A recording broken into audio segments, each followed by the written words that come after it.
Hello children, today I'll be explaining to you the credit creation process in a greater detail. A credit creation is the process or the power of the commercial bank to expand the deposits through loans, advances and investments. I'll explain to you the meaning of the term expand deposits. For that, let us learn some example. Take the example of a real life example. The banking system as a whole can create credit which is several times more than the original increase in the deposits. Okay, let it be. We'll start with this. The bank creates two types of deposits. One is known as a primary deposit and the second one is known as a derivative deposit. Now, when you deposit your money in a bank, a primary deposit account is created in your name. The person is free to withdraw the amount whenever he wants to by checks. The other one is the derivative deposit account. It is opened when a person approaches a bank for a loan. Bank deposits also arise when a loan is granted or when a bank discounts a bill or purchases government securities. Deposits which arise on account of granting loan or purchase of assets by a bank is called as derivative deposit. Now remember, when you are opening an account, the bank opens when you're depositing money, the bank creates a primary deposit in your name, primary deposit account. And when you're taking a loan, the bank creates a derivative deposit in your account. The money which you have deposited in the primary deposit account can be withdrawn whenever you want to. And the loan you have taken has to be paid back after the expiry of a particular time interval. Let us take the example of three banks, Bank A, B and C. This is first condition. Second condition, a new deposit of rupees 1000 has been made with Bank A. Bank A, in which a person has deposited 1000 rupees. The bank uses that 1000 rupees to give out a loan to another customer. But every bank has to keep a particular percentage as reserves. Not just 10%, it varies. Has to keep a particular percentage of the money as reserves.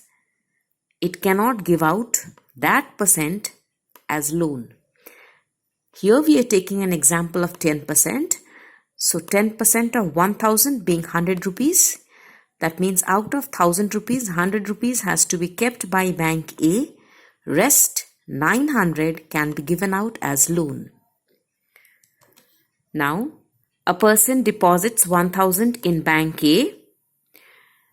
Now Bank A has 1000 rupee as deposit, but as cash in fact. A cash is an asset, a property of the bank, but it also has a liability. It has to pay back that 1000 rupees to the person whenever he wants to withdraw.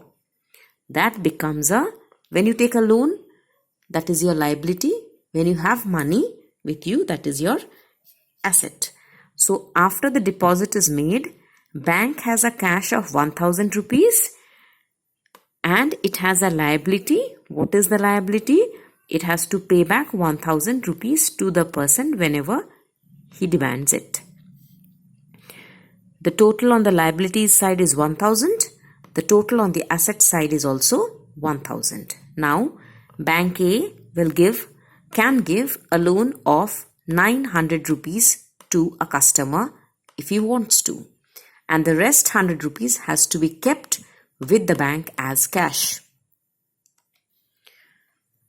Now, after having given the loan, the bank has cash 100 rupees, loan given to X 900 rupees. Now that is noted under the assets column. Why? Because it is a money which the bank will get back from somebody else. The primary deposit created by the person 1000 rupees remains. It is not the cash. It is the deposit created by the person, which remains. So now the balance sheet of Bank A looks like this. It has two assets. One is a cash of 100 rupees and a loan of 900 rupees, total 1000 rupees, and a primary deposit of 1000 rupees. Now this money is with somebody else, 900 rupees. X has taken the loan. X purchases goods of 900 rupees from Y and pays the money to Y. Y deposits the money with Bank B. How much money? 900 rupees. Now Bank B has 900 rupees. It will try to give out a loan, but it cannot give the entire amount of money as loan. It has to keep 10%. 10% is 90 rupees. Rest 810 rupees. Bank B gives as loan to Z. Now the balance sheet of Bank B will be, it has cash reserve of 90 rupees and a loan given out to Z, 810 rupees. Its liability is the person who has deposited the money, Y, deposited the money in Bank B. A primary deposit account was created. That is the liability of Bank B. Both the sides are balanced. Now, loan has been given to Z. Now, Z purchases goods of 810 rupees from S and pays the amount. S deposits the money, 810 rupees, in Bank B. Okay? 810 rupees is deposited in Bank C. Bank C keeps reserve 10%, 81 rupees, lends out 729 rupees to a merchant. Bank C's balance sheet, cash reserve 81 rupees, loan 729 rupees, total 810 rupees, and that is the amount of money which it had received as deposit from the customer. Okay. Now at the end, let us analyze what has happened. Bank A had a deposit of 1000 rupees. It kept reserve, gave out loan. Bank B and Bank C. Okay. What is the actual amount of money moving in the country? Only 1000 rupees. That 1000 rupees could give a loan of 2439 rupees. This is known as credit creation.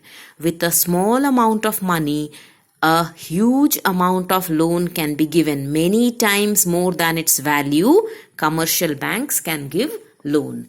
This process is known as credit creation.